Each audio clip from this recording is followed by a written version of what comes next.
గ్రామ ప్రజలందరూ కూడా మళ్ళొకసారి నేను విన్నవించుకుంటున్నా, మన గ్రామం ఎప్పుడు లేని విధంగా దశగా జరుగుతుంది. దీనికి రకరకాల కారణాలు చెప్పి వీళ్ళ రాజకీయ మనుగడ కోసం రకరకాల అబద్ధాలు చెప్పి ప్రజలను కన్ఫ్యూజ్ చేస్తున్నారు. సో దయచేసి ఎవరు కూడా నమ్మద్దు. వీళ్ళ నాటకాలన్నీ కూడా దీంతో మీకు తెలుస్తూనే ఉంది ఎట్లాంటి నాటకం ఆడుతున్నారు. ఎలక్షన్ గెలిచి ఒక నెల రోజులు కూడా కాలేదు, మేమేమో స్కూల్ డిస్టర్బ్ అవుతుందని అభివృద్ధి కార్యక్రమాల మీద మేము పడతాము, లేకపోతే బస్సులు రావట్లేదని బస్ డిపోలు వెంబడి మేము తిరుగుతాము, లేకపోతే రోడ్ల గుంతలు పడ్డాయని డాంబర్ ప్లాంట్ల వెంబడి పోయి వాళ్ళని బతలాడుతున్నాము.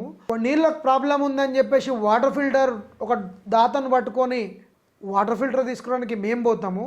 మేమేమో ప్రజల అభివృద్ధి డ్రైనేజ్ ప్రాబ్లం ఉంటే డ్రైనేజ్ల ప్రాబ్లము, మేము ప్రజలకు ఇబ్బందులన్నీ మేము తీర్చాలనే ప్రయత్నంతో మేముండే మీరు ఇట్లా చేస్తే మీరు ఎవరికి తెలియదు అనుకుంటున్నారు, ఎవరు గమనిస్తలేరు అనుకుంటున్నారా? దయచేసి ఆపండి, లేకపోతే ప్రజలు మీకే బుద్ధి చెప్తారు.